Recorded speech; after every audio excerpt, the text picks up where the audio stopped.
Assalomu alaykum, hurmatli kitobxonlar. Bugun sizlarga yozuvchi, davlat va jamoat arbobi Xayriddin Sultonov haqida qisqacha ma'lumot berib o'taman. Sultonov Xayriddin Madridinovich 1956-yil 15-yanvar Toshkent viloyati Qibray tumani Tuzel qishlog'ida tavallud topgan. Toshkent universitetining jurnalistika fakultetini tamomlagan. Guliston yoshlik jurnallarida adabiy xodim bo'lim mudiri, G'ofur G'ulom nomidagi adabiyot va san'at nashriyotida muharrir va bosh muharrir lavozimlarida ishlab kelgan.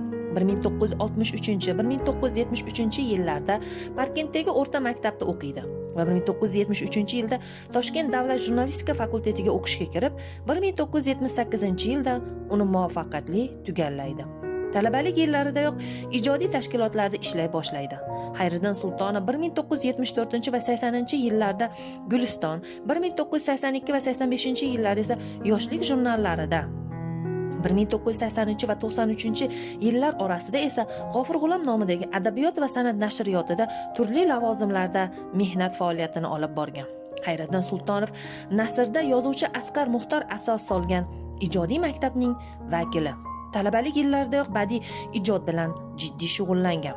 Xayriddin Sultonovning Chol nomli dastlabki hikoyasi 20-asrning 70-yillarida Toshkent oqshomi gazetasida bosilgan.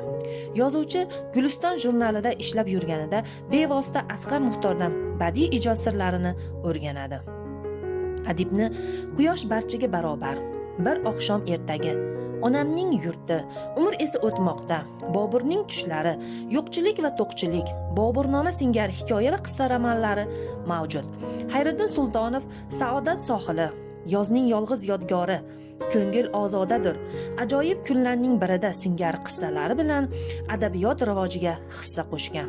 Xayriddin Sultonov ssenariychi sifatida Changak, Moziydan bir sahifa kabi telefilmlar hamda tushlarimda ko'rib yig'layman, Yolg'iz yodgor singari badiiy filmlarni ham yaratgan. Xayriddin Sultonov dunyo adabiyotining eng sara asarlarini o'zbek tiliga tarjima qilgan.